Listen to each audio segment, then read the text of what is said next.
नमस्कार विद्यार्थी मित्रांनो, आज भाग तिसरा. आजच्या भागामध्ये आपण बघणार आहोत कथा साहित्य परिचय या प्रकरणाचा भाग तिसरा.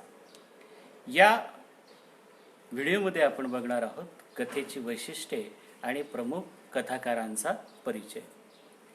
तर कथेची वैशिष्ट्य बघण्याच्या अगोदर त्याचं पहिलं जे वैशिष्ट्य आहे ते म्हणजे मनोरंजन करणे. मनोरंजन करणे हा कथेचा अविच्य अशा प्रकारचा भाग आहे आणि कथेमध्ये विलक्षण अशा प्रकारचं मनोरंजन हे केलं जात असतं.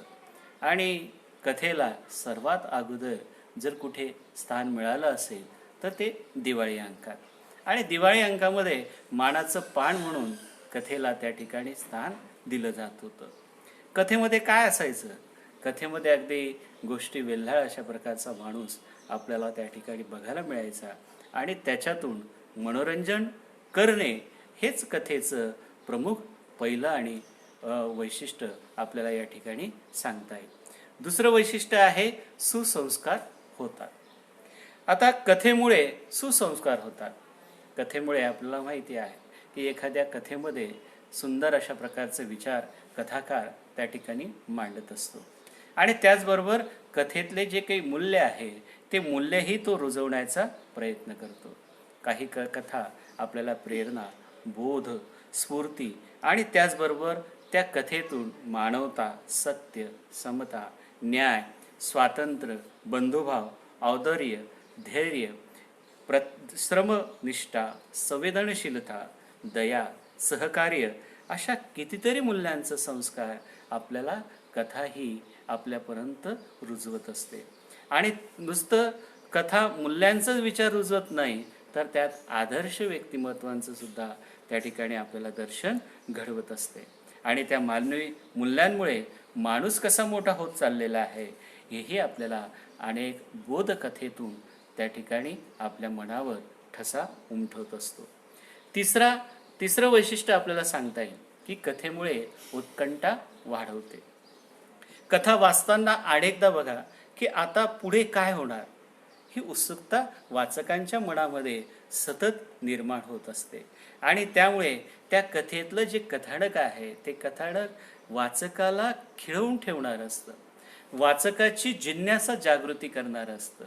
आणि त्याच प्रकारे कथेतले पात्र आहेत, कथेतले प्रसंग आहे आणि या प्रसंगांची गुंफण जेव्हा कथाकार आपल्या कथेमध्ये मांडतो आणि ते मांडत असताना वर्तमानात तो आणतो आणि वर्तमानातून नंतर त्याचा फ्लॅशबॅक जो आहे त्या फ्लॅशबॅकची सुद्धा लेखनशैली जी आहे ती आपल्याला कथेतून बघायला मिळते.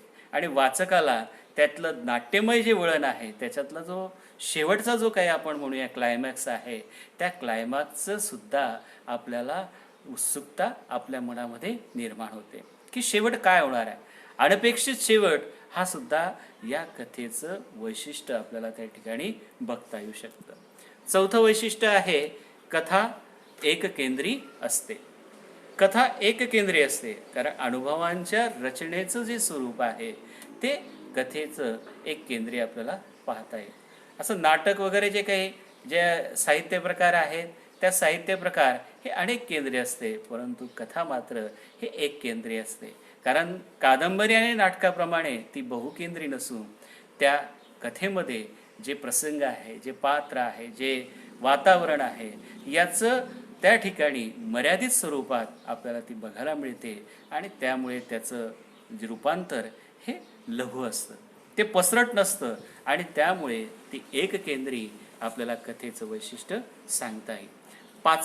पाचवं वैशिष्ट्य आहे ते म्हणजे कथा भूतकाळामध्ये कथा लिहिली जाते. म्हणजे याचा अर्थ काय की सर्वसाधारणपणे कथा ज्या आहेत त्या बऱ्याचशा भूतकाळात लिहिल्या जातात आणि त्यामुळे कथेतलं जे काही घटना आहे त्या घटनांचं निवेदन करत असताना उदाहरणार्थ एक गाव होता, एक दानशूर माणूस राहत होता अशा प्रकारची वाक्यरचना आपल्याला सर्वसाधारण कथेमध्ये वाचायला मिळतात. म्हणजे त्याचा अर्थ की कथेमध्ये घडून गेलेला प्रसंग आपल्याला बघायला मिळतो आणि म्हणून याचं पाचवं वैशिष्ट्य आपल्याला की कथा ही भूतकाळामध्ये लिहिली जाते.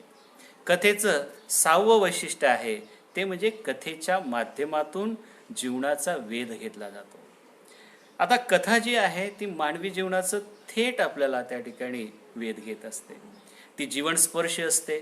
उदाहरणार्थ आपण एखाद्या कथेमध्ये राजा राणीची कथा असेल, एखादा टॅक्सी ड्रायव्हर आहे किंवा एखादी नर्स आहे की त्या नर्स जे ज्याला आपण म्हणूया की ती गावामध्ये कशा प्रकारे एक सेवाभावी वृत्ती आपल्याला त्या नर्सच्या जीवनातून आपल्याला पाहायला मिळते. म्हणजे प्रत्येकाच्या जीवनाचा वेध कथा ही घेत असते आणि त्याच्यातूनच कथेला एक जीवनविषयक अशा प्रकारचं वर्ज त्या ठिकाणी प्राप्त होतं. बालपणी आपण बघा काऊचिवच्या रूपाने मानवी जीवनामध्ये अनेक कथा आपल्या आयुष्यामध्ये त्या ठिकाणी ठाण मांडून बसलेल्या आहे. म्हणजेच याचा अर्थ कथा ही जीवनाचे वेध घेणारी हे वैशिष्ट्य आपल्याला या ठिकाणी सांगता येईल. कथेचं शेवटचं आणि 7वं वैशिष्ट्य आहे की कथामध्ये सादरीकरण करता येते. कथामध्ये सादरीकरण करता येतं म्हणजे करणे किंवा सांगणे किंवा कथन करणे अशा प्रकारे कथा ही सादर केली जाते.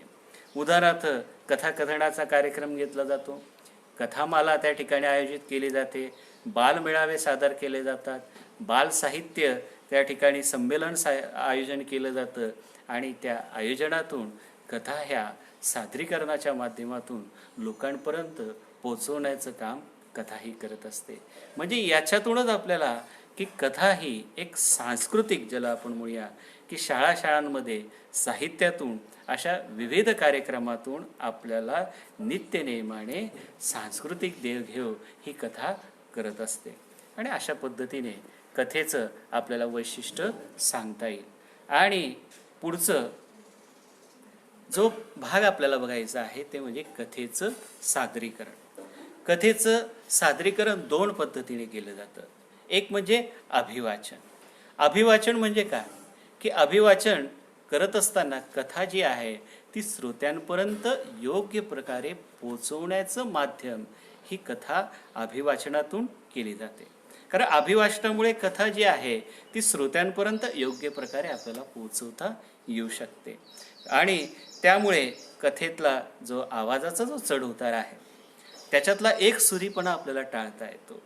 संवादातील जे चढउतार आहे ते चढउतार, संवादातली शब्दफेक आहे ते शब्दफेक यातून आपल्याला विविध पद्धतीने आनंद श्रोत्यांना देता येऊ शकतो. कथेतील घटना असेल, प्रतिमा असतील, व्यक्ती असतील, प्रसंग असतील, ह्या कथा वाचनातून आपल्याला संवादातलं या सर्व गोष्टी अभिवाचनातून सांगता येऊ शकतात. दुसरा जो भाग आपल्याला सांगता येईल ते म्हणजे कथाकथन. आता कथाकथन म्हणजे काय?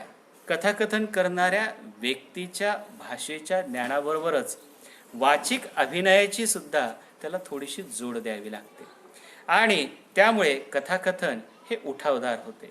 कथाकथन करणाऱ्या शब्दांच्या माध्यमातून आपल्याला त्या ठिकाणी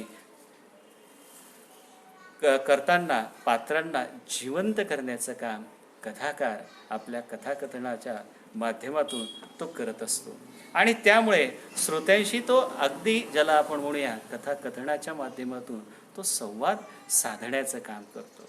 नुसतं कथा सांगत नाही, त्या कथेतल्या भाषेची जाणही त्या ठिकाणी आपल्याला बघायला मिळते.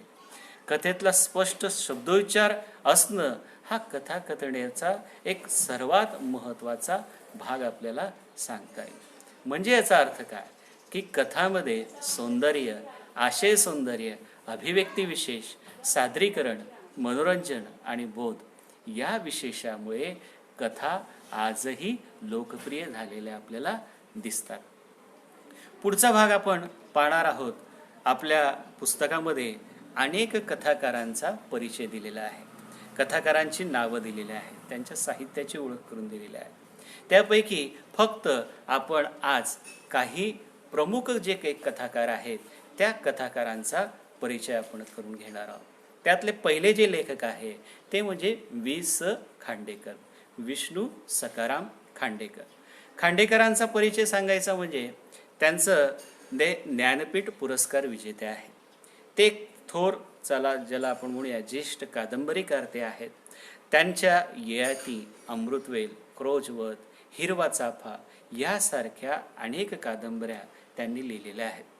कथालेखनामध्ये रूपक कथा नावाचा एक, ज्याला आपण म्हणूया की आगळा वेगळा असा प्रयोग जर कोणी कथेमध्ये जर आणला असेल तर तो म्हणजे वि स खांडेकर यांनी.